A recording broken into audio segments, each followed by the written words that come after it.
Pemirsa, gangguan jaringan sistem informasi dan administrasi kependudukan yang terjadi di Dinas Kependudukan dan Catatan Sipil atau Disdukcapil Kota Makassar diharapkan sejumlah warga agar tidak terulang kembali.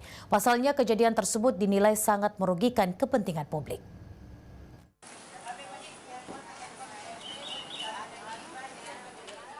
Setelah 2 pekan offline, akhirnya jaringan sistem informasi dan administrasi kependudukan SIAK di kantor Dinas Kependudukan dan Catatan Sipil Disdukcapil Kota Makassar akhirnya bisa diakses kembali.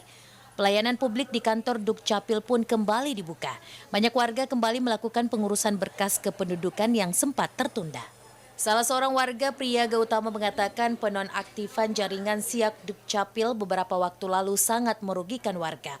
Lantaran banyak kepentingan mendesak yang membutuhkan dokumen kependudukan seperti pengobatan di rumah sakit, pendaftaran kerja, pencarian, pinjaman dana, dan sebagainya. Offline-nya ini ya terus terang karena saya baru urus untuk yang ini dan kebetulan langsung offline. Ya tentunya saya jadi terhambat untuk mendapatkan EKTP saya kan. Priaga berharap agar persoalan internal Pemkot yang dapat berimbas terhadap kepentingan publik sebisa mungkin untuk diminimalisir dan tidak terjadi lagi agar tidak merugikan kepentingan orang banyak. Mardianto Hamid, Celebes TV.